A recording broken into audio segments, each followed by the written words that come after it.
হৃদয়ে আপনার কি মনে হয় আমরা কোন জায়গাটাতে ম্যাচটা হেরে গেলাম? সাকিবের আউট এবং শান্তর আউট পরপর এই জায়গাটা কি আমাদের টার্নিং পয়েন্ট কিনা, হারার কারণ কিনা? ম্যাচ হেরে গিয়েছি আমার আউটে। আমি যদি ওখানে খেলাটা ফিনিশ করতাম তাহলে ম্যাচটা হারতাম না। তারা তো অনেক আগেই আউট হয়ে গেছে, আমি তো লাস্ট পর্যন্ত ছিলাম ওখানে। তো আমার কাছে যেটা মনে হয়েছে যে যদি আজকের খেলাটা আমি পারতাম জিতাইতে, তো আমি আউট হয়ে গিয়েছি, পারিনি, দ্যাটস ইট। আপনারা আজকের এই ম্যাচটা হারবেন এটা কখনো মনে হয়েছে? না, আমার কাছে কখনো মনে হয়নি যে এই ম্যাচটা হারতে পারি। যেটা বললাম যে আমি যদি খেলাটা ফিনিশ করতাম তাহলে খেলার সিনারিওটা ডিফারেন্ট হতো, কিন্তু আহ, আহ, ঠিক আছে, বা এখান থেকে আরও অনেক কিছু শেখার আছে। যে ভুলগুলো ছিল আজকে, এই ভুলগুলো সামনে ম্যাচে যতটুকু পারবো কমানোর চেষ্টা করব, এবং ইনশাল্লাহ এখান থেকে ওভারকাম করবো আমরা সবাই। শ্রীলঙ্কার সঙ্গে খুব লো স্কোরিং ম্যাচ ছিল, আর এখানে তো উইকেট এত ডিফিকাল্ট, তো the way you batted it doesn't seem like difficult. এখানেও আপনার রানে বলের চেয়ে বেশি, 34 বলে 37। আপনার ব্যাটিং অ্যাপ্রোচটা আসলে কী ছিল?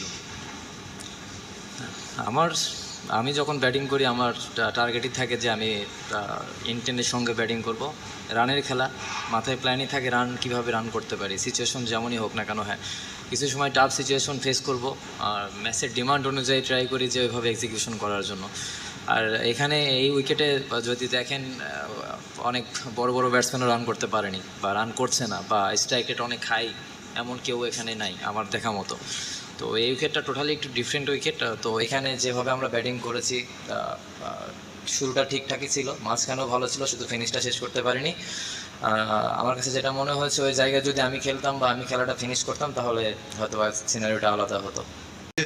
আম্পায়ারিং ডিসিশন বাজে হতেই পারে, অনেক সময় হয়, আম্পায়াররা ভুল করেন, কিন্তু জাস্ট নিয়মটা আনফেয়ার কেন? মানে আইসিসি এবং এমসিসি নিয়ম বানায়, তারা তাদের মতো করে বানায়, বাট আপনার একটা মানে আম্পায়ারিং ডিসিশন যখন পাল্টে যায় আম্পায়ার আউট দেওয়ার পরে, তখন ওই লেগ বাইটা পাওয়া উচিত কিনা, এটা হলো প্রশ্ন আসলে। মানে নিয়মটাকে আপনার কি আনফেয়ার মনে হয়? হ্যাঁ, নিয়ম তো আইসিসি কি করেছে এটা তো আসলে আমার হাতে নাই।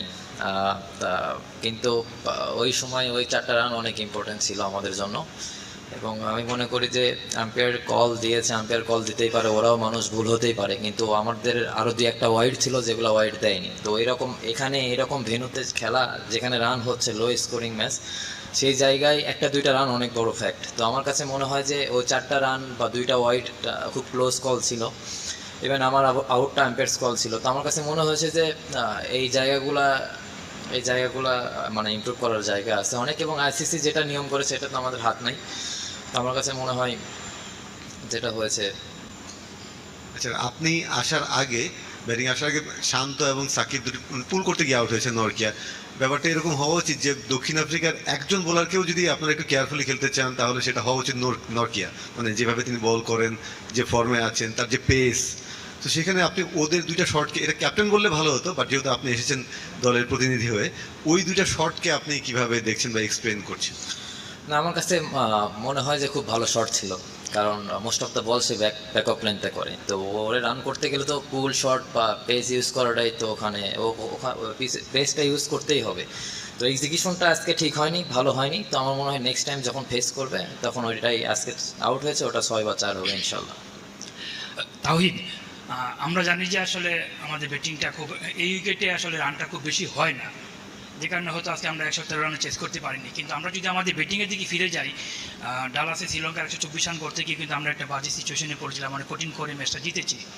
আমার যে প্রশ্নটা দুইটা, যে এই 2টা ম্যাচেই কিন্তু আপনার ব্যাটিংয়ের সাথে সম্পূর্ণ মিলে না। আপনার ব্যাটিংটা ছিল সম্পূর্ণ ডিফারেন্ট, যে রান করা যায় 2টা ম্যাচে আপনি টপ স্কোরার, কিন্তু সেখানে যদি আপনার মতো 2-1 ব্যাটসম্যান দাঁড়িয়ে যেতেন হয়তো আজকে ম্যাচটা জিততে পারতাম। তো আমার প্রশ্ন যেটা হলো যে আপনি যেখানে পারছেন অর্থনৈতিক পারছেন না, কারণটা কি? আর 2 নম্বর হলো আসলে এই ব্যাটিং লাইন নিয়ে আসলে আমাদের আসলে সুপার হিটে যাওয়ার মতো দল কিনা আমার কাছে মনে হয় যে শুধু সুপার এইটে যাওয়ার মতো দল না, আমরা ফাইনাল খেলার মতো দল, এটা আমি বিলিভ করি। এটা আমার কাছে এই বিশ্বাস আছে। হ্যাঁ, আপনি যেটা কোশ্চেন করেছেন, ব্যাটসম্যানরা রান করছে না, আর প্রত্যেকটা ম্যাচে আপনি যদি সব টিমের খেয়াল করে দেখেন প্রত্যেকটা ম্যাচে সবাই রান করে না, 1 জন 2 জন 3 জনই খেলে। টি20 শর্টার ফরম্যাট খেলা, এখানে 11 জনই খেলে না, 2-3 জন খেলে।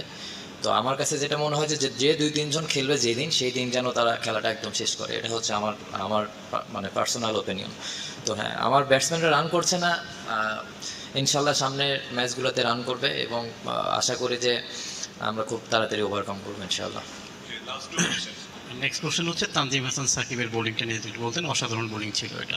আমরা তো সবাই জানি অনেক ভালো বল করেছে, খুব ভালো একটা শুরুতে খুব ভালো একটা স্টার্ট করেছে আমাদের টিমের জন্য। আমরা অনেক সামনের দিকে ছিলাম, আমাদের মনে হয় যে প্রত্যেকটা টিম এখানে বলাররা খুব ডমিনেট করছে এবং আমাদের টিমে প্রত্যেকটা বলার লাস্ট ম্যাচেও ভালো বল করেছে, আজকেও অনেক ভালো বল করেছে। আমাদের যে জায়গাগুলো এখন একটু ইমপ্রুভ করতে হবে, আশা করি যে ওই জায়গাগুলো নেক্সট ম্যাচে ইমপ্রুভ করবো ইনশাল্লাহ।